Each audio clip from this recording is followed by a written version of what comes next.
if you want to go ahead and start the recording, we're good? Good. Good. Thank you. Again, welcome to the Beaches Watch Atlantic Beach Candidate Forum. I'm Maria Mark, President of Beaches Watch, and your forum moderator. First, I want to thank Director Bobby Spahn and the Beaches Vineyard Church for hosting our forum in their wonderful and spacious facility. This is perfect. We could not have done this without your generosity. For those of you who do not know about us, Beaches Watch has served the beaches communities since 2004. We are a nonprofit, nonpartisan civic organization whose mission is to promote and facilitate educated and productive citizen involvement in government decisions that impact the quality of our beaches communities, thus our panel of candidates. We are a membership-based organization, and when you join Beaches Watch, you help support candidate forums such as this one, the Fletcher High School Flange Sharp Memorial Scholarship, it's a lot of S's there, our Give Back Award, and our Friends of the Beaches Award. So please consider joining or renewing your membership tonight. Thank you.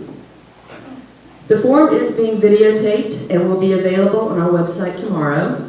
We ask that you share the video so those who could not make it this evening will have an opportunity to watch the forum before Election Day.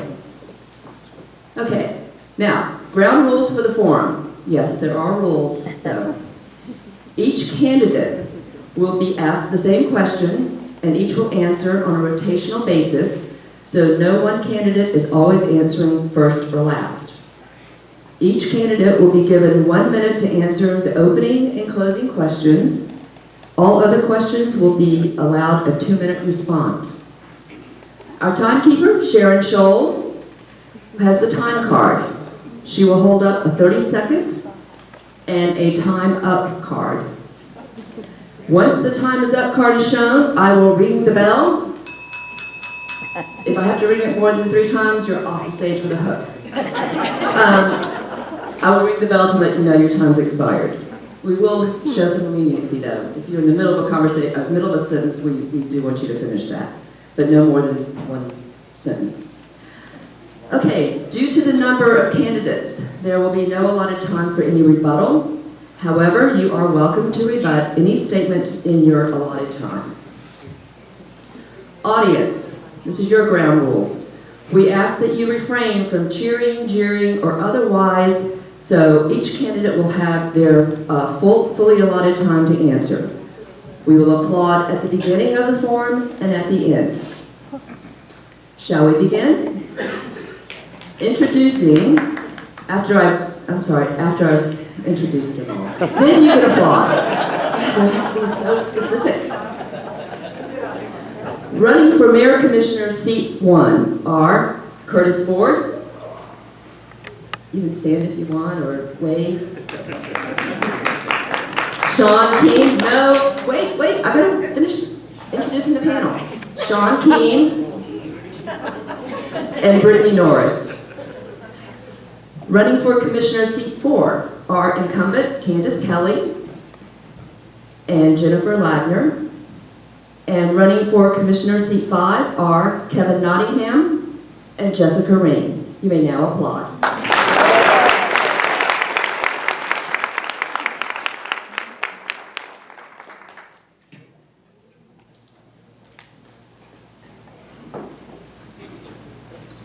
Okay, so the first introductory question, the order will be Mr. Ford, Mr. King, Ms. Norris, Ms. Kelly, Ms. Lagner, Mr. Nottingham, and Ms. Ring, okay?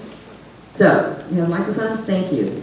And you may stand if you want, or you may sit, whatever you feel comfortable. Please explain your qualifications and community service, how they prepared you to be mayor or commissioner. Mr. Ford? Hello, neighbor. I'm Curtis Ford, running for mayor of Atlantic Beach. My motto is simple: Atlantic Beach residents first. My credentials: I'm a 55-year resident of the beaches, 40 years in Atlantic Beach. I graduated from Fletcher. I earned a degree in finance from the University of Florida. Simultaneously, a member of Oceanside Rotary, Beaches Fine Arts, and Beaches Habitat for Humanity, most recently as President and CEO. I'm also a 50-year member of St. Paul's by the Sea Episcopal Church. 3 priorities: safety. There is crime in Atlantic Beach. We must protect our families. Walkability, affordability, accessibility to our parks, beach, and town center for all of our residents. Good governance, wise use of Atlantic Beach tax dollars for residents. Atlantic Beach residents first. I'm Curtis Ford. Thank you. Mr. Keane, please. Hold on. No applauding until after the floor is done, okay? Mr. Keane. How y'all doing? My name is Command Sergeant Major retired Sean Patrick Keane. I have 31 years retired in the U.S. Army Special Forces, particularly Special Forces Underwater Operations. My experience is global. I have worked from the minor war-torn Afghan villages all the way up to working in Jordan, all the way to government facilities all the U.S. around the world. I graduated from the University of Florida in 1999. I followed 4 things. It's like raising a child. I look at the fundamentals. I look at nurturing. I look at protecting. I look at teaching and love. Those are the 4 fundamentals we use to grow up our children. Also, the same 4 fundamentals we should use in the community to help it develop and grow and so forth in there. Again, my name is Sean Keane. I'm running for mayor, Atlantic Beach, Florida, 8 November. Thank you very much. Thank you. Ms. Norris? Thank you. Hi, my name is Brittany Norris, and I am the only mayoral candidate with experience in office. I have a proven track record of bringing money back to Atlantic Beach. At this point, it's looking over a cool $1 million, and that doesn't include the focus that I've gotten from government agencies on Mayport Road. The questions we'll be answering tonight, you're going to see that in action, because if I don't have a plan for it, it's something that a plan is already in place. And so I'm excited to bring my years of experience as a city commissioner to being a mayor. I've learned a lot of awesome things that will benefit our city. I'm the only candidate with a proven record of uniting our city. I live on the west side of Atlantic Beach in Marsh Oaks, and I've done a lot of work to bring the 2 sides of our cities together to celebrate our history and to get some positive work done in supporting our neighborhoods. So I'm the candidate with the experience and the track record of actually getting some stuff done. Thank you. Ms. Kelly? So I ran away and joined the Navy because I didn't want to be a teacher.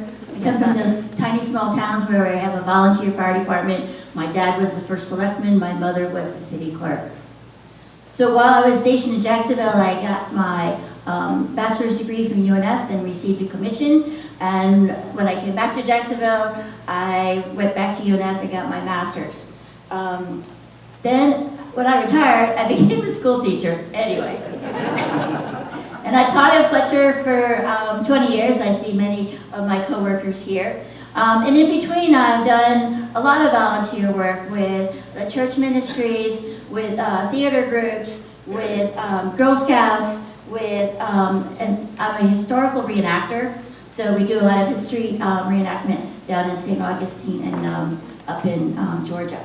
So I have a lot of experience in volunteering, and I understand that volunteering makes the world go round. Thank you. Ms. Lagner? Hi, excuse me. I'm Jennifer Lagner. I've been in Please hold the mic to your mouth so that I can hear you. Kiss the mic. Okay. Sorry, this is awkward for me. I've been an Atlantic Beach resident for more than 20 years, and I moved down here over 24 years ago. I've got my Bachelor's of Science from the University of Vermont. I have a Master's in Business Administration from the University of North Florida, and I have a Master's in Human Resource Management from the University of North Florida. From a professional standpoint, I have more than 20 years experience in human resources, facilities management, and operations, which basically translate, I know budgets and I get things done. From the city perspective, I was very fortunate to be on the Parking and Pedestrian Safety Advisory Resource Committee and most recently on the Community Development Board. Thank you. Mr. Nottingham? Good evening. My name is Kevin Nottingham, run for seat 5. This is all new to me. This is my first experience in this, and as a teacher, I've been, well, let's put it this way. I've been forced in situations where I can make things happen very quickly with very limited resources. With me being new to this, I know I'm going to be hitting the ground running and learning things as I go, which I know I can accomplish. I am an alumni of JU. My whole motto is connecting the community. If you see me out, I live on Marsh Oaks as well by Brittany. I'm constantly out there with my community helping to better our area with our Main Street problem. Also with kids of coaching soccer, coaching basketball, baseball. I am heavily involved in the community. I go out there and teaching kids how to surf and just being a part of nature and the environment itself. And I'd like to keep that going. I've lived here for 8 years, and I've been a teacher for the last 9 years at Seabreeze Elementary. And that's basically me. All right, thank you. Ms. Ring? Hi, I'm Jessica Ring, and I actually started in public service at the age of 16. During the summer of my high school, 11th grade year, my friend and I decided to write a grant for underprivileged children who came out of a refugee camp in Jacksonville. This is in the early 2000s. And through that experience, and it changed my life and my view on the world and what I wanted to do for a living and how I wanted to spend my time. I did it that year at 16 and again at 17. I have a master's degree in public administration and government leadership that I got in 2010. And I too am a public educator, but I'm a teacher lead. Right now I work as a gifted coordinator for Florida Virtual. So my caseload spans the entire state of Florida. I am the chair of the Mayor's Council, and I've been doing that since January. I have a mother of 3 children, and my husband is a firefighter, so we are a public service family. Thank you. Thank you. Our next question, the rotation will be Ms. Lagner, Ms. Kelly, Ms. Ring, Mr. Nottingham, Mr. Keane, Ms. Norris, and Mr. Ford. So question 2 is, what challenges to home rule affecting Atlantic Beach are most concerning to you? What would you do to address these and future challenges? Ms. Lagner? That is a great question. I think we need to maintain home rule, and what is threatening it is people trying to take it away. What we need to do is continue to lobby to keep it here, because I think as residents, we know best what we need for our community. Thank you. Ms. Kelly? Well, the most obvious one to most of us is the legislature's latest decision on tree trimming. So they've removed the local control of how we want to approach tree trimming in our community, and they have tied our hands in many ways.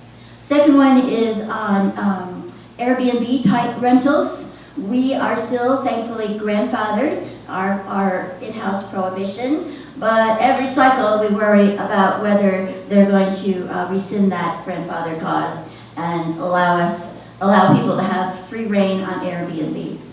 Another one was, I know that people are not too happy with the 5G boxes that are springing up all around, and those too were dictated to us by the legislature that we could do very little to control the placement of those boxes. And we did create an ordinance that laid out the very few things we were able to control, but that was it. So we probably want to look at electric bicycles and scooters and in the future, and those are the ones that I think bother us the most. Thank you. Thank you. Ms. Ring? And if you need me to repeat the question, because I know it's some time there, I'm happy to do that. It was home rule, correct, and the challenges. So I liked what Commissioner Kelly mentioned about, or Lagner actually mentioned that, about keeping it within our city and knowing what makes Atlantic Beach very unique is going to be different than Neptune or Jacksonville and COJ. And knowing that we should have our property owners' rights not infringed on either. So it's walking that tight line of making sure that we're staying under that home rule, as well as protecting our environmental stewardship and making sure that we have that. So I think we can do it better when we have local municipalities not being infringed on. So. Thank you. Mr. Nottingham? I agree, exactly. like I said, I've been here for about 8 years. I've seen the last couple of years change. I've heard stories of old AB, and that's what I fell in love with when I moved out, moved over here. I lived in Jack's Beach for a while, but I love it over here. To me, it's home. It's the beautiful trees that we have that I don't want to lose. I love keeping them here. I love our community, just walking down the street, saying hi to everybody. Every time I go down to Jack's Beach, I see it is starting to turn more into that, I don't know, down south type style. I don't like that, it's like I want it to be these beautiful homes that we can show, and we have our community, and that's kind of home rule that I would like to have and keep, and hopefully we don't lose it here to represent the whole Atlantic Beach that I know that you guys fell in love with and why I moved here. Thank you. Mr. Keane? Well, actually, it puts the community in a bad situation. We're trying to govern ourselves, and now we have them coming in, and now we believe in the rights, property rights, but now it puts us in a situation where we're going against the individuals that have the property rights by cutting trees down and so forth like that. And so now we are put in a position now we have to educate them and hopefully change their minds to not cut the trees down in certain areas. So it's an uncomfortable position. The state puts us down in that community position there. I believe home rule should be backed off a little bit. I think we should be able to move ourselves in the community. I think it's very important that, because we know ground truth, what's going on the ground here, not Tallahassee looking down here at Atlantic Beach. So I think it's key for us to govern ourselves and stuff like that. That's all I have. Thank you. Ms. Norris? All right, so I don't think anyone here is going to disagree about the importance of home rule. That means we get to keep power here locally. I think what we're going to disagree about is how we maintain that. Some things to know. We are preempted when it comes to telecommunications. We are preempted when it comes to plastic. We have been preempted when it comes to zoning commercial uses in residential areas. There's a multitude of ways that the state seeks to come and preempt us every year. Ways that we combat that are maintaining our relationship with the Florida League of Cities. They are a fantastic group who, they actually pump out a lot of information during state sessions, let us know who's voting for what's going through what committee, and it's incumbent on us as representatives of you guys to be aware of that, to follow up on that. And in the off season, to be building relationships with our state reps. So when we call during that crazy time, they pick up and they listen to us. That we have those conversations and we remind them that we are North Florida, we are Atlantic Beach, we want our tree canopy like this, and you need to tell them that in Tallahassee. That's going to be the biggest thing, is building those relationships and staying in tune to even increasing our lobbying opportunities in Tallahassee and enlisting private businesses maybe to come in to help us do that, because every year the state seeks to take more and more from us, and some of the biggest issues that citizens have concerns about, we can't do anything because the state came in, because someone in Miami's cousin couldn't get a thing, and the next thing they're at the state level and it's a statewide rule. So that's, I would say, the biggest factor is maintaining those relationships. Thank you. Mr. Ford? Preemption by Tallahassee is not new, and it is of concern to all, it should be of concern to all of us. And first, I will say this, I absolutely agree with the rest of the panel here that we seek to rule ourselves because we think we know best, and we have talent in this city that should be able to do that. But I think it's important to recognize, how does this preemption by the state even occur in the first place? It occurs because of what I would call overreach. And we're recognizing this. Many of the municipalities along the coast are small cities. And we don't always have the great talent on commission that we do today to run our cities. So there are times where the state of Florida actually recognizes that there's overreach in government and that they have to push back on that from the state level to ensure that individual rights, and in some cases property rights, are not infringed upon. So I think we need to earn it. I think every year, and to the points made, we need to lobby our representatives, but we need to lobby from strength. We need to be properly running our cities, and we need to think very, very carefully every time we pass an ordinance. What is the impact on individuals, not just the global approach of the community, and that is important. We do many of the things we do in our city because it is in the best interest of the community. But we still need to think about individual citizens and their rights. Thank you. The rotation for the next question will be Mr. Nottingham, Ms. Ring, Ms. Norris, Mr. Ford, Mr. King, Ms. Kelly, and Ms. Lagner. So the next question is about budget. How will you address budgetary shortfalls And/or what specific items in the budget would you recommend adjusting? What would you suggest to raise additional funds? Mr. Nottingham? Well, like I said, I'm very new at this, so I'm definitely have to fall and ask my fellow, well, no, obviously not these people here, but my friends that I work with here. I'm going to need to lean on them, asking the community of what we need, what we want. But yes, and that's basically, I just need to fall on you guys and help me out and to get me to where I need to go, and that's about it. Thank you. Ms. Ring? Okay, so I attended quite a few budget workshops through the past 6 months, including the commissions, and listened to a lot of what was being put on the board. One of which, paying close attention to the city council in Jacksonville and how they're rolling back that millage rate that is going to help put money back into the pockets of the people. But aside from that, there is the interlocal agreement. I know it was written in 83 or 84. I'm sure there's a few mayors in here that are pinching it. They know that number. And then it was rewritten last in 96. So the idea there would be revisiting that interlocal agreement and possibly seeing what money and funding we can get back from Jacksonville. I know that would take a lot of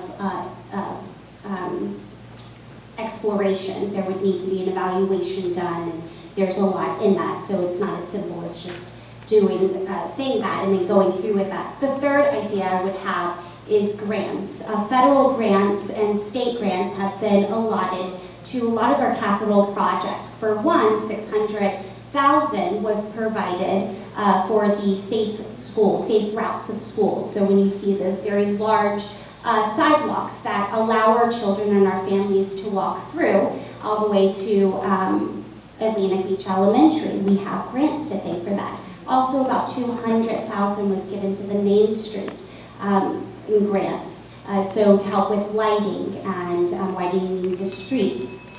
Thank you. Your time is up. Okay. Ms. Norris? Thanks. So it's on video. You can see me in action for 5 budgets so far. And when you go back and look, you'll see that it is not a blank check at City Hall. We have departments who come and they would love a whole new fleet of trucks, and we have to have the hard conversation that, no, you gotta get some more life into that old Ford and we'll talk next year. So it is not a blank check at City Hall. I take that responsibility very seriously. In fact, this year we did drop the millage rate.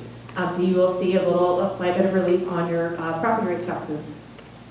But to address shortfalls, I think some good points have been brought up. Grants is a huge one. We have a grant writer currently. We brought them on as we built out our 10-year capital improvement plan and finished our resiliency study because we identified a lot of projects to improve our infrastructure, and that stuff is very expensive. And there's no way we could fund it here ourselves, and so we are already actively going out and getting monies for that. Over, I think it was 2018, we enlisted a local lobbyist group to actually go to Tallahassee and to bring money back with a primary focus on aquatic gardens, which had flooded twice at that point. And they brought some serious money back, really over $1 million. So I've already been helping do the work, voting for the decisions, and creating the policy that allows dollars to come back to Jacksonville. And that includes 2, as was mentioned, the interlocal agreement. There's 2 in particular. There's actually quite a few interlocals we have in Jacksonville, but the 2 that always get brought up are basically what set the rate for how much money they take from us, let's be fair. We get about 18 cents back on the dollar, and that's not a lot. So we're looking at $20 million that we never see again.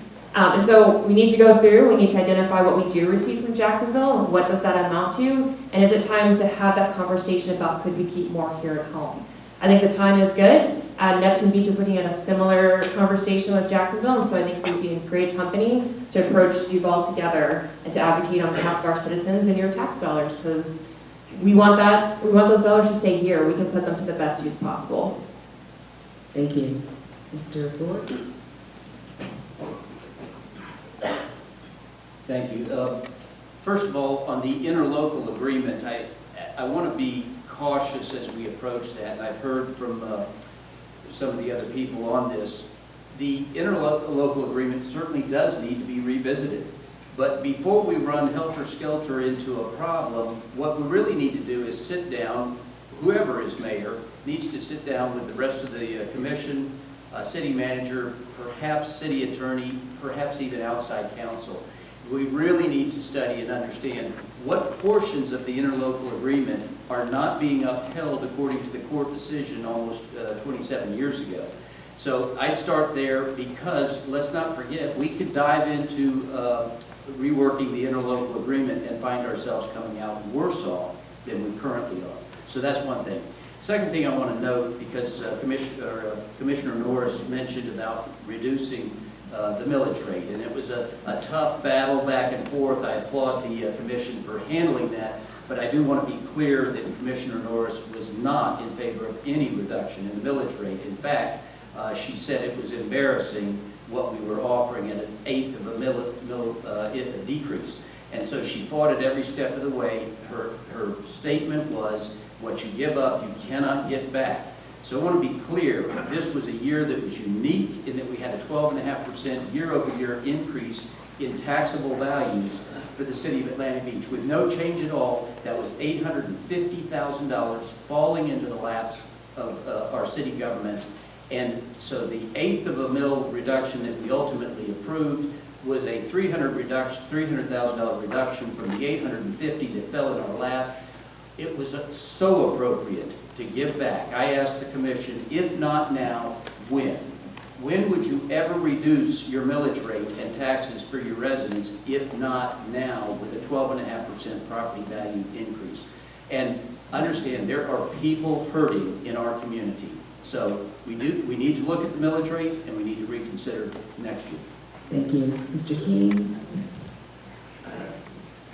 It's funny, the interlocal's been around since 1996. I've been here 6 years, been in Jackson since 2005, in San Diego, and suddenly it's a hot topic now. I haven't seen it the last 6 years since I've been here. But, sorry, Chris, do I get time back now? Yeah. It's not Congress. It's not Congress. But the interlocal, so you're right, we're going to chase down interlocal, but it's going to take time. It's, in our 2-year time period, it's probably not going to happen, to be honest with you. We got to get 3 beaches to work together to break this thing and move down the line. And like Curtis said, City of Jackson's got bigger money than us, and they can fight it for a lot longer weekend. Fundraising is a big thing. Grants are a huge thing. In the military, we still see grants. Right now, what happened a few days ago? We got a big storm, right? So what happened? All the beach is gone right now.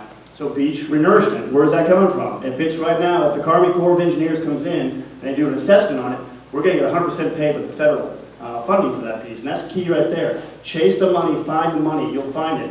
Federal money is out there. We just got to find a good grant writer to go chase it down. That's her sole purpose in life, is to go find that money. That's all I got. Sean P. for mayor. Thank you. Ms. Kelly?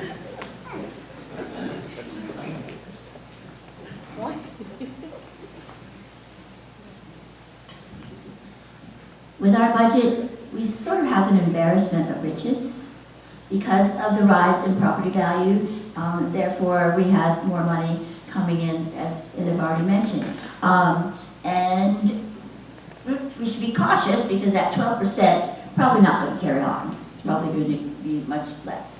But I also want to talk about other sources of money, and they've already talked about grants. And our lobbyists that we've hired to help us with grants. But the other part is this budget, only 50% of the budget is actually money that comes to us from Alvarell. Say that word. Taxes. What's that word? Thank you. Tongue-tied.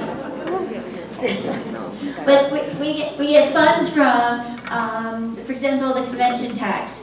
And there's only certain projects we can spend it on. We get money from the gas tax, and there's only certain projects we can spend that on. So we have embarrassment of riches from several directions, and then because of the COVID, we got a nice tranche, several tranches of money from the government, which we are using for our resiliency projects around the city. Also, we have departments that are self-sufficient. The water and sewer, you pay a fee for that when you pay your water bill. Well, we did a rate study a couple years ago to make sure they're paying the right amount in order for us to have enough to do the utility projects that are coming along again, to help with our resiliency. So it's the color of money, and so it's hard to, sometimes you have to keep track of where that money is coming from and what it can be used for. And in the meantime, we have some nice property value appreciations. Thank you. Ms. Lagner. So I'm going to be very brief, and I appreciate all the comments that were said. One of my big things is we have a nice budget, with what Commissioner Candace Kelly alluded to. It's also 231 pages, so if you have gone onto the website, it's very confusing. So I appreciate that we need to find ways to get more grant money, et cetera, and so forth, but I also think we have a fiduciary responsibility to dig in and find out where this money is going, where it's coming in, how it's being spent, so we're spending it on the right things for our residents and not just spending it just to spend it. Thank you. For the next question, the rotation will be Mr. Ford, Mr. King, Ms. Norris, Ms. Lagner, Ms. Kelly, Ms. Ring, and Mr. Nottingham.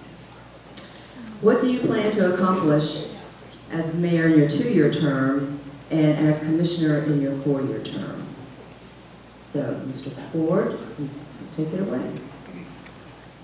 One of the things I want to do on my first day as your mayor is I want to speak to our entire city staff. And remember, this is a city manager form of government. I would only be the mayor, one of 5 on commission. But I want to change or shift the mindset in our community from our city government. I want to speak to city staff, and I want to talk to them about my expectations for a customer-centric service model out of city government. And what I mean by that is, after talking to so many residents around the city, I find it just unbelievable how troubling it is for so many people to deal with city government. It can be very frustrating. It can give you ulcers at times when you've gotten into trouble on the wrong side of an ordinance or an error. And remember, not everybody out there is trying to cheat the city. Not everybody is cutting down all the trees, and we know the deal on 19th Street. We understand that. But we have residents right now that feel like they're put upon by these onerous rules. Take a minute and read our building and development code. Read about pervious and impervious surface calculations. Read our tree ordinance and see if you don't come away with a headache. What I think we should be asking our city officials to do is embrace our citizens, bring them in, spend more time in. Don't misunderstand, we have some great city officials that already do a very good job. But I want to see more of city officials taking time with residents to help them understand how to navigate our code and our ordinances. And I want to see happier residents. I'll call them happy customers. And I want to suggest this. Happy customers become engaged citizens. Thank you. Thank you. Mr. King? The reality of life is 2 years. So what we're going to do is try, as most Navy personnel here, try to at least get the ship moving in the right direction kind of piece. We are servants. So as a leader, you're coming in, you want to unite people, especially the people that are working on the staff, like Curtis says. You get a feeling sometimes, if you've been around enough commands, you get a feeling of sometimes everybody's a little buttoned up a little bit when you start. You walk into City Hall sometimes, you also feel everybody's a little buttoned up. They're not really given the freedom to move, the freedom to spread their wings and actually do their jobs. So allow them to do that piece right there. Walking into it also, I'd like to look at, my focus would be permitting across the board, residential, commercial permitting. Right now in Atlantic Beach, we have a one-size-fits-all permitting issue going on, especially residents. You know, from a house on the beaches, from a house on the shore marsh side, and also in between, we're all treated the same. We've got to have some common sense when it comes to residential permitting. Fence goes down, getting a fence back up, shouldn't need a permit like that. Right now, these permits are clogging up our system, and our system is inefficient. And if you're inefficient, you're ineffective. And that's a key piece to get that thing flowing again. So let's have some good ideas. Like there's a thing in Miami called easy permitting. You know, you have certain vendors out there that already approved from the city, so they hop on board and it's easy. It's not structural. They hit the permit, next day they got the permit and they're going and they're working those houses. We've got to unclog the system, and that's a key part there for me. And that's all I have. Sean Keane for November. Thank you. Ms. Norris? Thank you. So I think one of the biggest things about being mayor is, one, recognizing that you set policy for the city, and the nitty-gritty of running the day-to-day falls to the city manager. So we are limited in what we can do and demand of staff. We have to go through the city manager. And I think that conversation oftentimes looks like what we can do for the budget, whether that's budgeting for customer service training for our staff, whether it's making sure that they're not overworked, that they are paid appropriately for the work that they do. You'll see that we actually provided staff with raises, cost of living raise this last year. Another big thing is this stuff does take time. I have the experience helping out with redoing the land development regulations. So we are step by step addressing the problems that we see with our code and with what happens at City Hall. There also needs to be talked to. We always want to cut budgets, but then we want the best service. Some of that service demands software. Some of it demands training. That stuff is not cheap. And so that's a prime opportunity when we create the budget to set to steer the ship, since that was an analogy that was utilized. And I think a big thing there too is to remember all sorts of unique funding sources. Grants are a great way. We actually already have a grant writer who is getting federal dollars. We actually just won a great grant that's going to give us a lot of money to connect actually with NAS and Mayport as far as water service. That'll run both ways, and that'll be great for us, especially in times of emergency. And I think too, it's being open-minded. It's like hearing, oh, this is the budget, and then learning and going through the process and recognizing that perhaps a millage cut is best for our city, and altering course to do what I'm hearing from citizens. So part and parcel of being mayor is being flexible and also being honest with what it takes to actually get stuff done at City Hall. We work with some folks who've been there 20, 30 years. I know if someone came up new and told you to do something, it might come across a little rough. And so we want to maintain the good staff we have and support them. Because when rubber hits the road, who are the people cleaning your ditches right now and removing the debris from your yards? Who are the people that you're interfacing with at the building? If we can properly support them, properly train them, and treat them with respect, we will be in a fantastic position as a city, and our citizens will experience great customer service. So that is something, a trend I want to continue. We've made good inroads, and I want to keep that going. Thank you. Ms. Lagner? Sure. Being on the commission, well, hopefully you're on the commission, you're one of 5 people.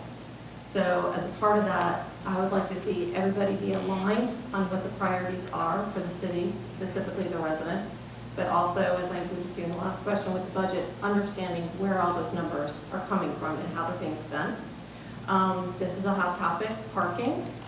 I was on the Parking Pedestrian Safety Advisory Resource Committee since 2017 to 2018. We were talking about it back then. We're still talking about the same streets.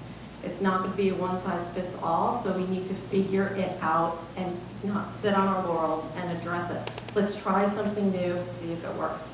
The other thing is more citizen involvement. Yes, the commission meetings can be painfully long sometimes. You will find I'm a little direct and brief, and I apologize if I offend anyone, I don't mean to.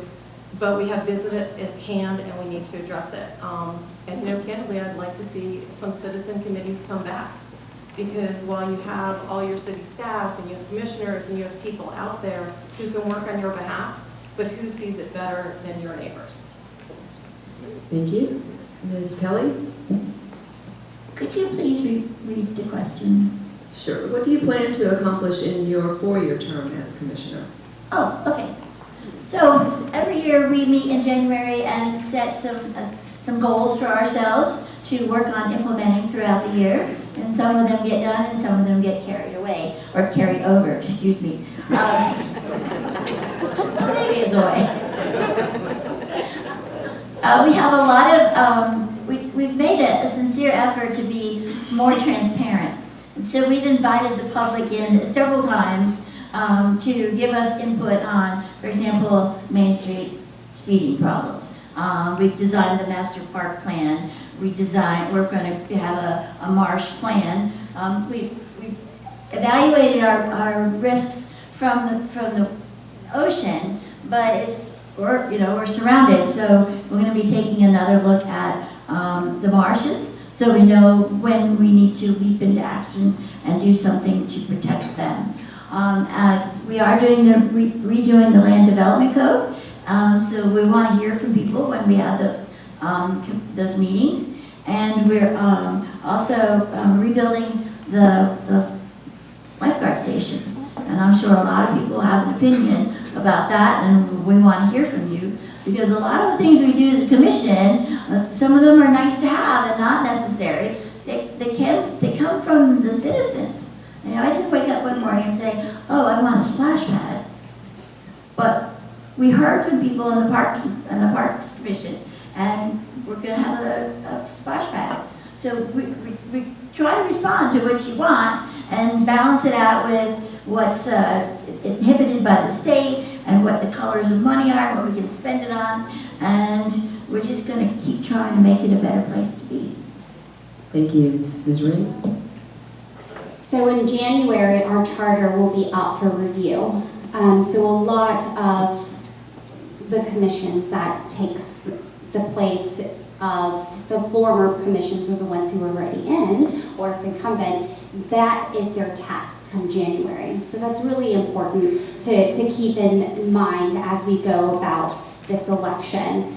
What I'd like to do in my 4 years is work on storm management, stormwater management. I think it's an issue. I live in Marsh Oaks as well, and my lot backs right into the ICW. And yes, it did flood a lot. And thankfully, Ian didn't come as far north as we thought. But had it would have been devastating for my backyard. So right now it's in my backyard, literally, but eventually as the barrier island that we all live on, it will be all of our backyards.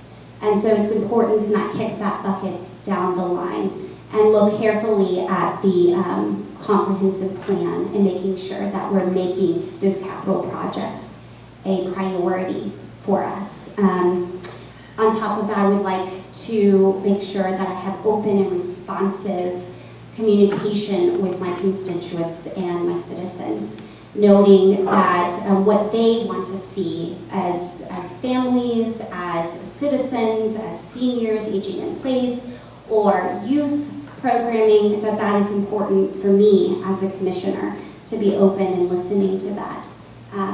Investing in our families as well. Thank you. Mr. Nottingham? Basically, like what everyone said, put in the community. I think if we get this community going and have people more involved, we're going to get people filling those boards and those seats. And a way to do that is, bring back some of the old stuff. Like I've talked to some people around here, and there used to be things called First Night, apparently, back in the day. There's also the Marsh Fest. Where did that all go? Like, why can't we bring that stuff back? And I think we'd see more community involvement. I'm about the community. When we have a happy community, we're going to have a happy town that we live, and we're always going to be smiling and putting it back into where our roots are. Like I said, I have my family here, and this is where I started my roots. That's where I hope it keeps going. The drainage problem, can't agree with you more. I'm not as close to the water as you are, but it is a definite drainage problem. Several years ago, my whole street flooded, 2 houses, all the way into their kitchen, and we're not even on the marsh. It's been getting better, but again, it's something that we can't just push aside. Nottingham was closed during that storm, flooding, and it's just getting worse. It seems like every year we get those tides, they're just getting stronger and stronger. We got to find a way to help, preserve that area, because I love Nottingham, I love camping out there. I don't want it to sink. The speeding through the neighborhoods, not just my neighborhood, I see it all around. It's all over the place. Go on, I can just bike to the beach, go surfing, and people are just flying by. Like, where's the hurry? Live at the beach. I guess that island time style, And just simple things that we can do to help build our community. Simplify to beautify. We don't need to spend a lot of money to make this city beautiful. We really don't. Just little things that you'd be amazed of what it can do and how much we can be involved. We have these little roundabouts right now. Well, right now, yeah, they're just catching the weeds, but what can we do to bring the community around and make it look a little bit nicer? If we're gonna have to look at it, what can we do to make it look nicer? So, and again, it's just coming back to the community, just bringing us back as a whole, as a family, not just individuals, as a whole. Okay, thank you. Next rotation will be Ms. Kelly, Ms. Lagner, Mr. Nottingham, Ms. Ring, Mr. Keane, Ms. Norris, and Mr. Ford. So as you all know, with the growth of Atlantic Beach Country Club and families moving in, there's major congestion at the 5-way. It always has been, it's getting worse. So what is your solution to the 5-way? Ms. Kelly. Thanks. You're welcome.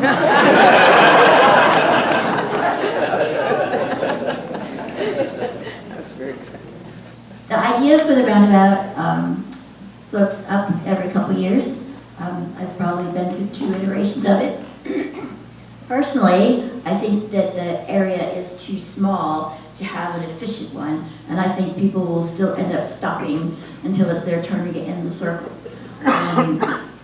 We have concerns about whether the fire truck can get out easily. We have some concerns about we're going to need to acquire more property in order to make it all work and to do the installation. So the line, I know that the line to get through the circle is longer at sometimes a day and the other, right? In the morning when they're going to school, and I think that's the worst of it, isn't it? Yeah, that's the worst of it. So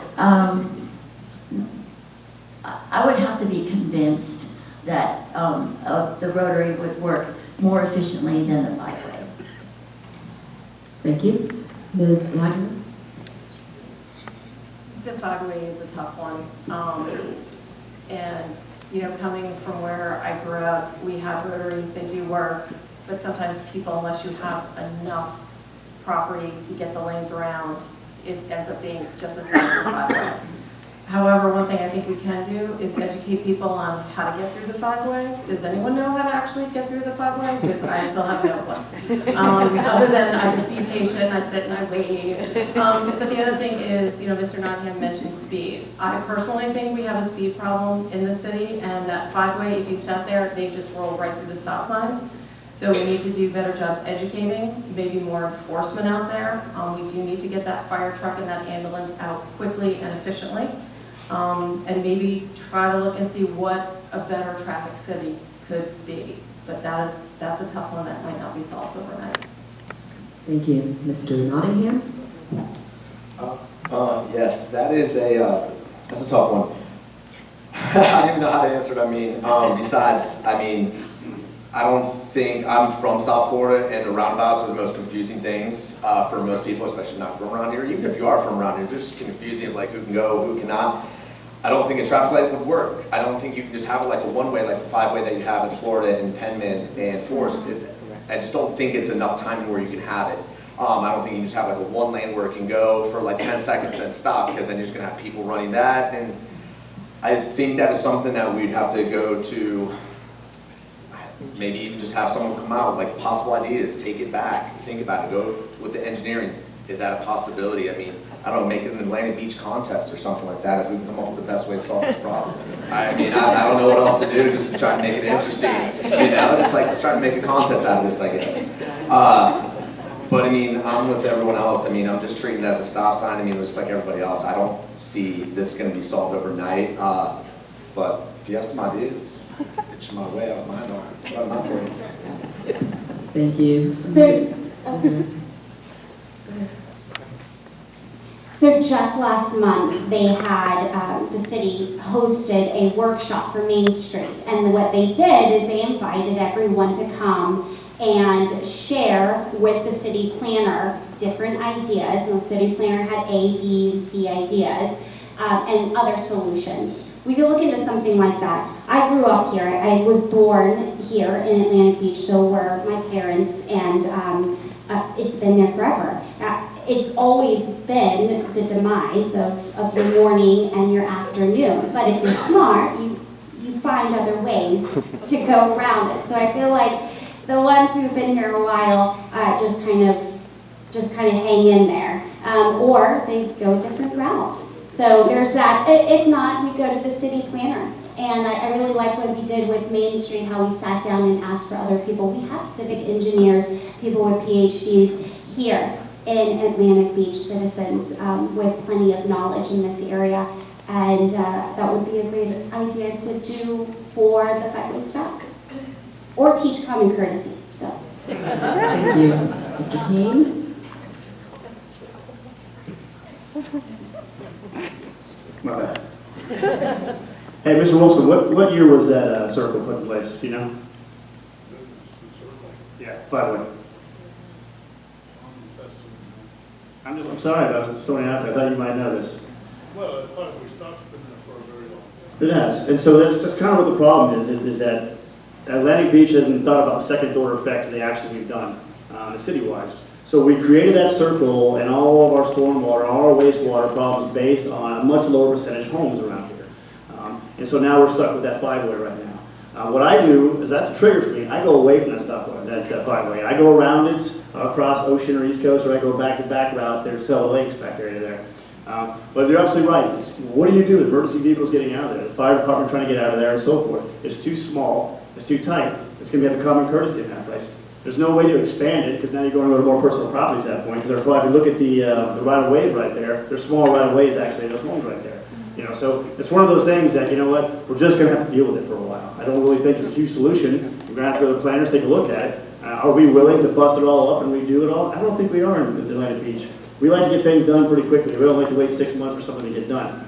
So in time, I think it's one of those little things, those little aggravating things we have to do in Atlantic Beach. I know it's tough in Atlantic Beach to work that 5-way, but I think we can all get through that a little bit here.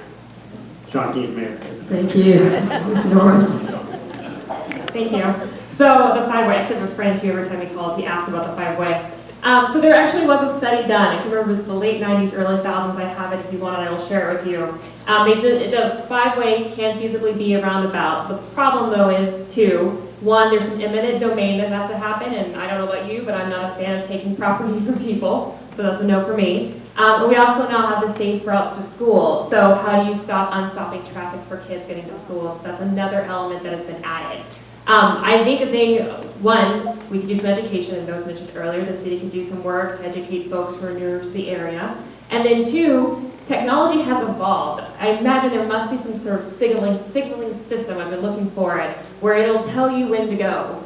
We see this with highways when you're merging some of the bigger highways, green, red, we all know how that works. I think that's something that we can easily implement and sort of calm that area. But to the bigger problem that initiates, we've had a bad habit in Atlantic Beach about looking at things at a small scale. And so what I pushed for over the last few years was a complete streets policy.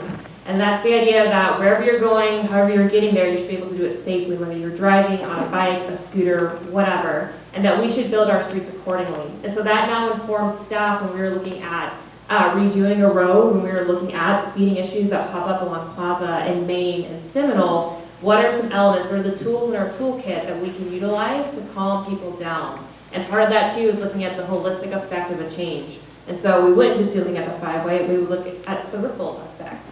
And that informs, anytime we talk about parking, anytime we talk about updating a street, it's not just that street, it's how it affects everyone around that street in the city as a whole. So I think there's a solution for the 5-way, it's just finding that equipment and technology, or if someone's an engineer, maybe you can build it for us, and that'd be cool, and we'd be the first, that'd be great. But I think there's a fix out there. Thank you. And finally, Mr. Ford. I'm going to take a little different approach on the roundabout. I've been driving through that 5-way for 40 years, okay? And it has gotten worse and worse. We can put a roundabout in there. I won't disagree with the fact that we might have to implement some eminent domain to get enough land to do that, but it's very small. You actually have city right-of-way on the corners of those homes that can be used, and then a small sliver through eminent domain could make this happen. I heard earlier that people don't know how to drive through roundabouts or don't stop and so on. If anybody here has ever really used a true roundabout, you know it's just conditioning. After a while you get used to it, you fall in line, you don't stop, you don't have stop signs at a roundabout.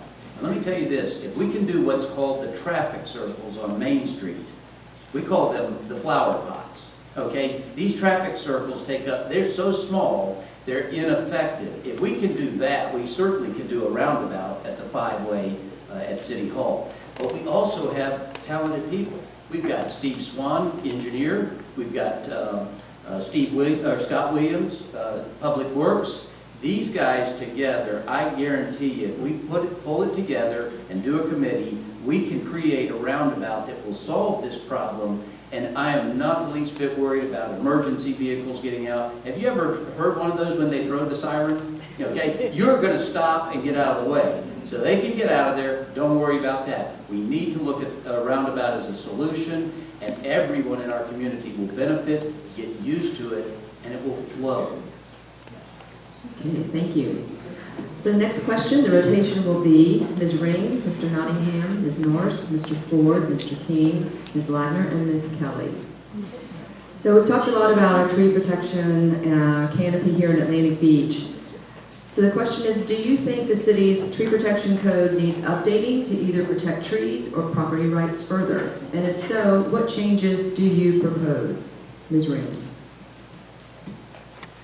Thank you. So what the city is using now, and I just heard Amanda Askew, who's our city planner, mention this, what she's using, the city uses now is levy fees. So we, as a city, try to avoid the cutting down of the trees by mitigation and fees that will be paid according to how many trees you want removed and what size you want removed. But aside from that, that's all City of Atlantic Beach can do. So if you have the money to either mitigate or pay for the fees, then those trees will go down. We have state legislation in place that protects homeowners' property values. So if we are looking at this as a commission, and I'm one of 5 votes, then I have to wonder, is it worth a large lawsuit if so many feel like their property values or rights are being taken? So you have to keep that in mind. But then I'm torn as well, because I have very fond memories of growing up underneath a tree canopy. When you look at Google Earth and you can see the differences in all 3 of the beaches, and Atlantic Beach is beautiful, it's pristine, and we have so many trees. So I have this passion and desire to protect the stewardship of our environment, and I love seeing my children climb on those trees and ride their bikes under their canopy, but at the same time, talking to Amanda Askew, the city planner, what we have in place, that's what we have in order to not infringe on property owners' rights, so we don't end up with a lawsuit which can be costly. Thank you. Mr. Nottingham. I agree. I love the trees here. I mean, if you've ever been to my house, I love plants, love trees. I think they're beautiful for our neighborhood, and again, going back, that's old AD. I think we keep taking down these trees. I think this is where some of our drainage problem is starting to happen from, is we're taking some of these trees away, and this is why I think we're having some of the drainage problems that we're having lately. So myself, I believe that we should keep protecting these trees that are here and making our city very unique as what it is. Okay. Ms. Norris? Sure. Do you think the city's tree protection code needs updating to either protect trees or property rights further? If so, what changes do you propose? Yeah, I think we need to exercise balance. We're finding we've made some steps as far as legislating protecting the trees, and unfortunately I think we've created a bigger problem where if you have the assets to redevelop a property or take down trees, mitigation is not a problem for you. But then we have folks like on my side of town or smaller budgets who suddenly $10,000 to take down a tree. That's significant and unexpected. So I think, like I said, we need balance. We need to better educate people and incentivize them to keep to help keep the canopy. I think it's opportunities, one, speaking with citizens about the benefit of trees, the stormwater that they help retain, the protection they afford your house during large storm weather events. They bring down utility costs. There's a lot more benefits to keeping trees. Actually increase your property values. You can look it up. Streets with more trees, houses sell for a lot more. So there's a lot of benefits. So we need to get that in front of our citizens so they know. I think we can educate staff and better prep them for those conversations in City Hall. So before, I was even talking with someone who they didn't want to redesign the driveway because of the tree. And I was like, we should fast track that then. Like if you're willing to work with us, then we shouldn't put your permit or your sign up at the bottom of the pile. We should like, thank you so much for this, let's get you through and get you out of City Hall. I think as far as incentivizing too, partnering with our citizens in protecting the canopy. So if you have a tree, because the bigger trees, they are hard to maintain, they're expensive. So maybe we make it a fun thing, we name the tree, you are on a list, and the city visits your tree every year. We bring an arborist and we remove invasive vines, we help remove dangerous branches, but we throw in to help folks, to help our citizens, because we want the same thing, it benefits the city as a whole. And we have the tree fund, which is actually built out of those mitigation funds. So there's money to do something like that to help our citizens. Thank you. Mr. Ford. I do think we need to revisit our ordinance regarding trees, or our code, I should say. But there are several things I wanted to share with you. First of all, I love our tree canopy, as so many of you do, and I am here to support continuing to protect that. And enforcement is important. But I want to share a couple of thoughts with you. I was very, very disappointed recently with the issue surrounding the removal of the oak tree on 2nd Street. So we have our rules, and the new homeowner built a new home and removed a live oak tree, which I hate to see go. I love live oaks. But he followed our rules and paid into the tree mitigation fund, and they're vilified. And I find that very disturbing. And I ask all of us to take stock in what we're doing as a city and our governments, because if we want a different outcome and we don't want that tree removed, we need to rewrite our rules. But we should be very careful not to vilify people who follow the rules to the letter. So that was a big concern of mine. But I also want to say this. In rewriting or relooking at our code and our rules around trees, they're different oaks. So you know that a live oak may last for hundreds of years. I suspect we have live oaks in Atlantic Beach that were here when Columbus set foot on this continent. Not so much with water oaks. Water oaks are more prone to disease, and they last 60 to 80 years, and you can correct me later if you think I'm slightly off on that. And then there are laurel oaks that may be similar. And I was at a tree board review recently, and I went there just to see what went on. And I will tell you in advance, in case I run out of time, they did a wonderful job. But what happened was the homeowner was cited for cutting down the tree. It was not a live oak, but they were cited. Their arborist said it was diseased and needed to come down. The city arborist disagreed, so now they're being fined. They come for relief before the board. They brought in 2 slab cuts from that tree. This much was rotten. This much was diseased. That tree was imminently going to die. It was on the corner of the house, posing a risk to property and to the driveway and so on. Ultimately, our tree review board said that they would grant relief. I applaud them for that, and that is where we need to go as a city, is to pay attention to what's in front of us, and this was clearly a case for consideration. Thank you. Mr. Keane? So we all moved to AB for a reason, right? So if they moved here and cut the trees down, it's kind of odd.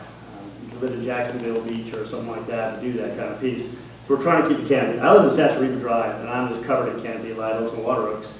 The ongoing joke with my wife is that, I spent 31 years in combat, and one of these branches is going to take me out one day walking my dog. Because it's true.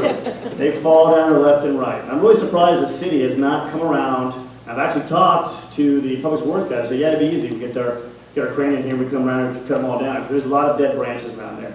And we all talk about saving the trees, and I'm all for the trees too, but I'm also for property rights. We have to have a common ground, and that's education of what these trees actually bring to the property and the property owner, and what it does for the community around them, reducing that wind blow, and also that we saw it a few days ago, how it reduced the wind reduction, push through. But we also have a reality. If you ever seen one of these trees come out of the ground and crush a house around you, you got to have a realistic look at it. We need to come down and make sure these trees are actually healthy or not healthy. Because we're pretending to ourselves right now, we're fooling ourselves by saying every tree is healthy. It's not. It's easy to say that when a tree comes down and crushes my 7-year-old one day walking around. That's not cool. So we need to have a better look at how we're treating these trees, but also we want to try to keep them. But also we have property rights.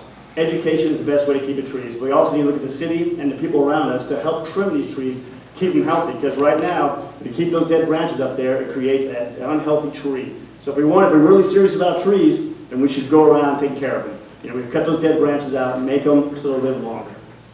Sean Keane from Mayor. Thank you. Ms. Lagner? I happen to agree with everything that has been said so far, but I think we do need to thank the Environmental Stewardship Committee for all of their hard work on what they have done for our tree code. And education is important. I'm a very big fan of property rights. I love trees. I built my house around said tree because I love the tree so much. But I think we also have to continue to educate our residents on not only about the trees, the canopy, the good in what they do, but there are other triggers in place to help them if they want to take down a tree. The Community Development Board and the variances, we need to get Public Works out to help us trim trees, because as Commissioner Norris stated, not everybody can afford to trim their trees and keep them healthy. So we need to look at better ways to incentivize people, help people, and balance everything. Thank you. And Ms. Kelly. I've been the commission liaison to the Environmental Stewardship Committee for 5 years. And I know that government moves slowly, but in this case, it moves slowly in an effort to become as accurate as possible. And one of the things I really like about what they've done is the list of maritime forest, of trees that are appropriate for our maritime forests, and that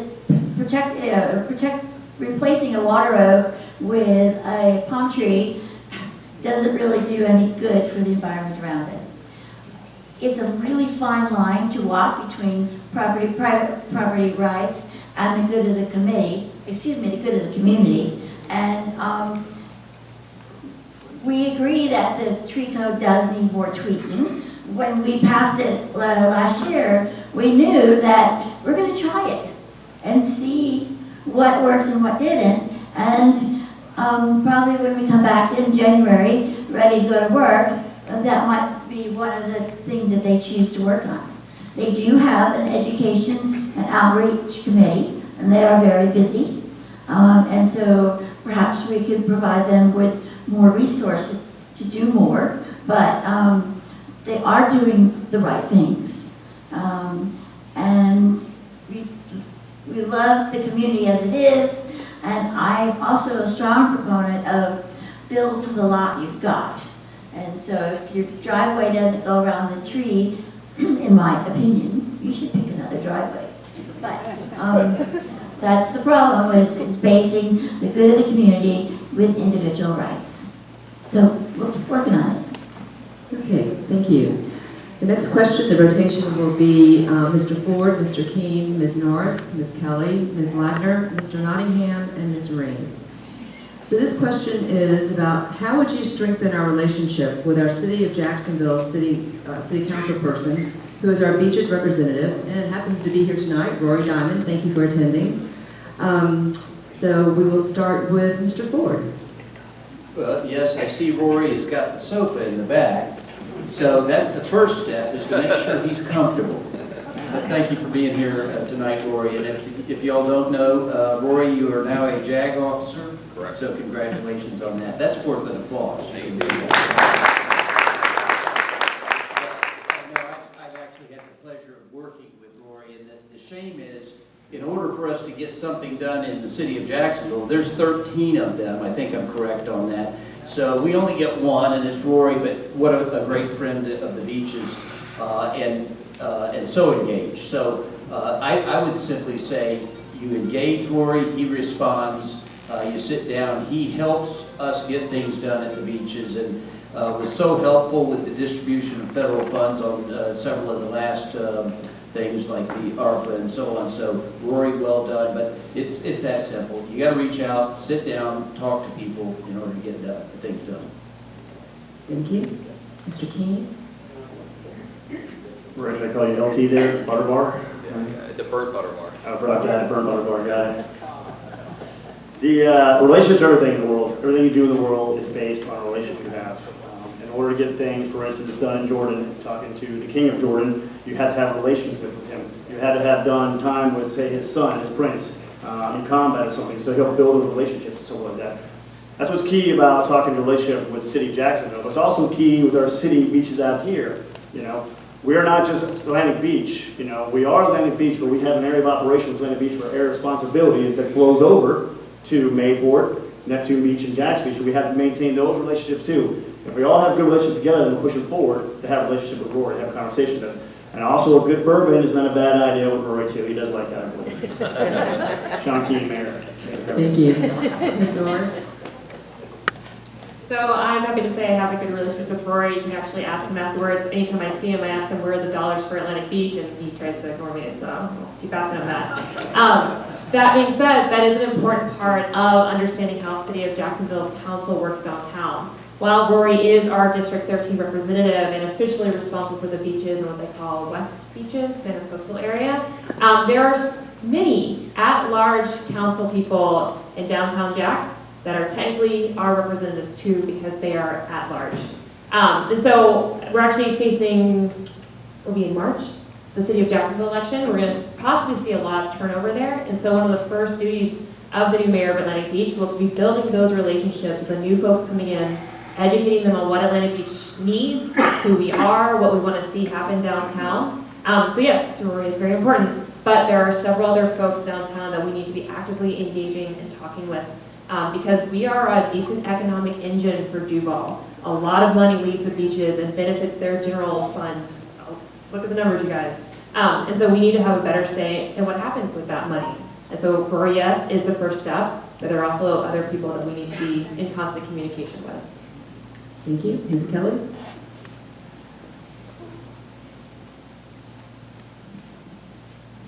I have to commend Mayor Glasser. She did an excellent job at reaching out to other officials in the area. I commend Brittany for reaching out for the TPO and getting our project on the books for TPO, working on Bayport Road.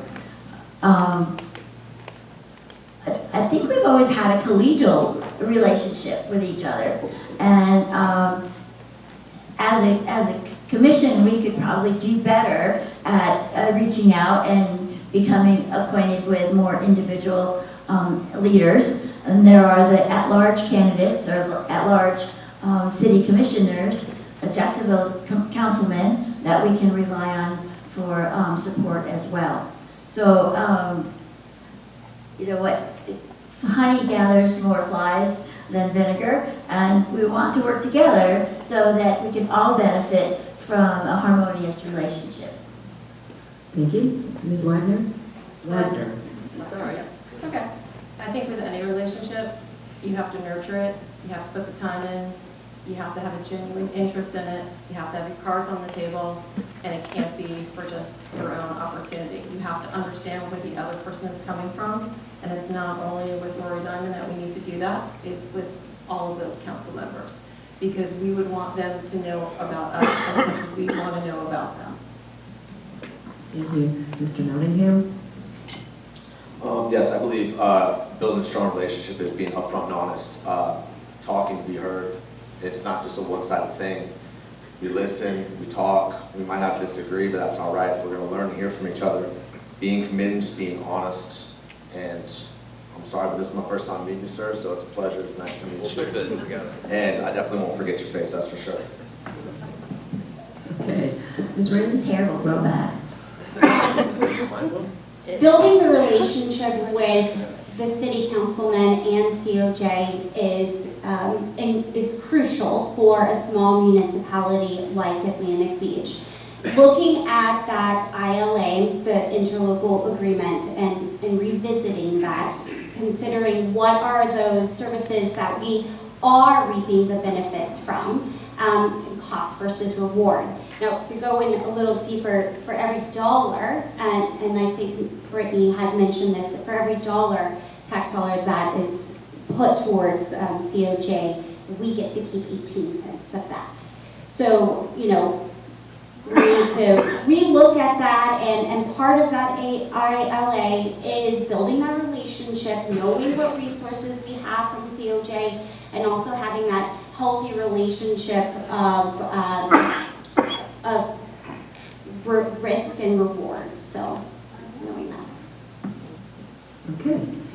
And we are now down to our final question. You can't applaud yet. So each candidate will have 1 minute to answer this final question, and the rotation will be Ms. Lagner, Ms. Kelly, Ms. Ring, Mr. Nottingham, Mr. Keane, Ms. Norris, and Mr. Ford.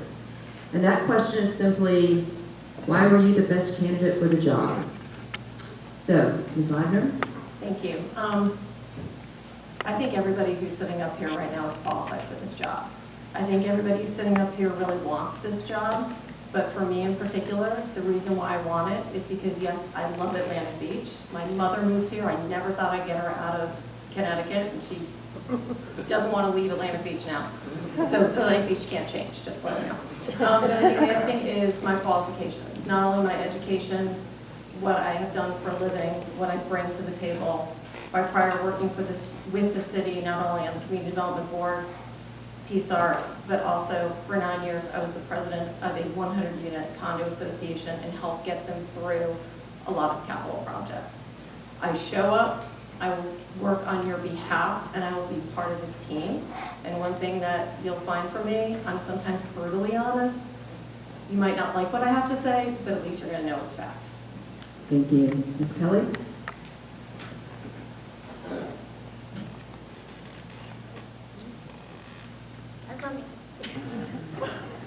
Did you lose something down there? Yes, I did. So 5 years ago, when I ran for office, we made suggestions or promises that we wanted to see happen in the city, and I'm pleased to say we did them all in mine. And what I'm asking for you is a chance to go 4 more years and continue to carry out the programs and the plans that we have made together. The connectivity plan, the safe streets, the parks plan, the capital improvements plan. So I have lots of background knowledge in all of those, and I'm just asking for an opportunity to continue working on them.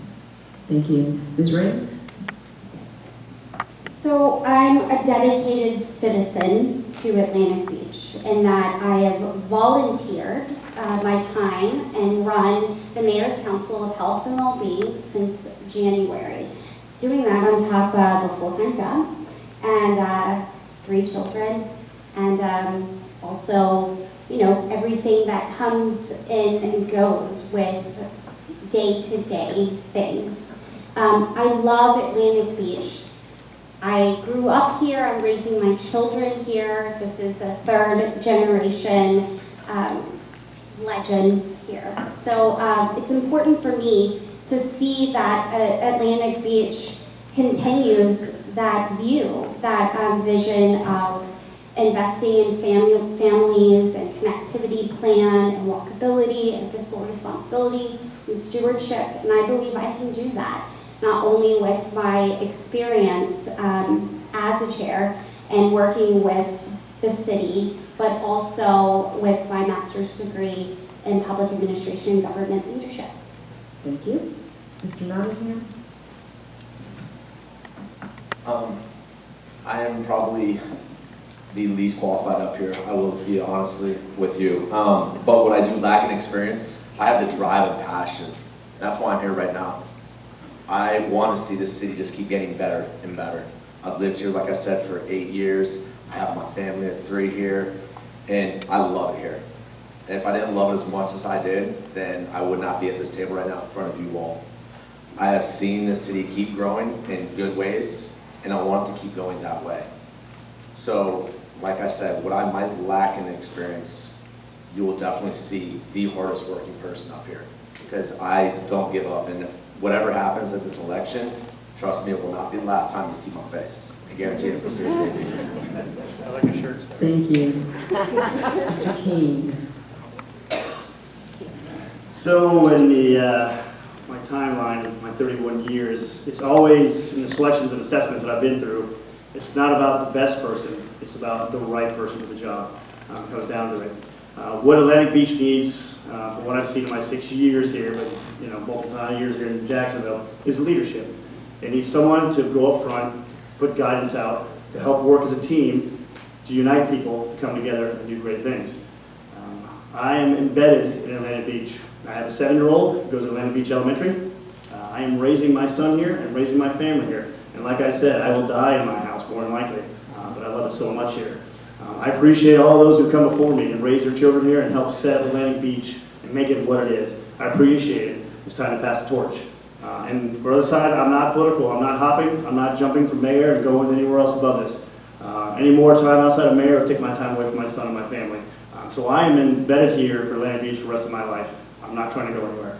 I believe my leadership would be great here to move forward, and plus I have the best hair up here. No argument from that. Well, next, I know, it's kind of right there, so I don't know. All right, Ms. Norris. It's you. There is some argument. We'll take a poll later. So I'm the best candidate because this is a 2-year term. That's not a lot of time, and I'm coming here with 5 years experience in the commission seat. I have and also 2 years as mayor pro tem. So the job that these folks are vying for, I've already had experience doing. I actually chaired the board member review committee. Leading meetings at City Hall is not unknown to me. I have a proven track record of going for big projects that benefit my city and actually successfully getting them done. If you want to ask who's brought more than $1 million back to Atlantic Beach and who raises their hands. So I have done some heavy lifting in my time as a commissioner that not just benefited my side of town, but Atlantic Beach as a whole. And that's something that I want to continue, is making sure that our city as a whole is taken care of, that no one floods, that people can get from point A to point B, and that they can do it safely. So I'm endorsed by the Jacksonville firefighters. I'm endorsed by the current mayor. I talk to your neighbors too. I'm pretty sure some of them probably are also voting for me, but ask them why they are voting for me, because I have done the work and I have taken care of citizens. Thank you. And finally, Mr. Ford. I am not an activist with an agenda or someone who woke up one morning and thought it would be cool to be mayor. I'm a 40-year resident who has consistently delivered volunteer service to our community. One of my opponents asked me 6 months ago where I would find the time to be mayor while running Beaches Habitat. And I stated then that I had already resigned from Beaches Habitat the previous year. So I'm very much able to dedicate the time to be an effective mayor. I will ask the same question today. How can you be mayor when you have another job? In addition, to show my commitment to the city of Atlantic Beach and to our residents, if elected, I will donate my $11,000 mayor's salary to a local nonprofit, and I ask my opponents in this race to consider the same, aligning intent and service to what really matters and doing what is most important in our community. Atlantic Beach residents first. I'm Curtis Ford. Thank you, and Beaches Watch thanks you too for your donation. I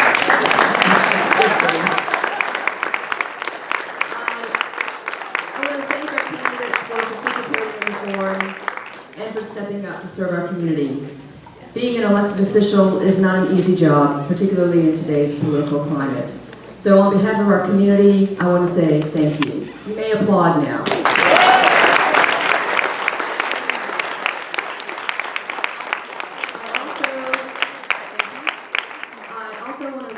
And thank our programs committee who did and does most of the heavy lifting when it comes to organizing events such as these and our monthly meetings. We are all volunteers and have done and continue to do an outstanding job in bringing you the quality programming each month. Thank you, audience, for attending and for being respectful of all candidates. Your interest in local elections cannot be stated enough how important and crucial it is to make an informed choice when it comes to our leaders. Thank you all and have a wonderful evening.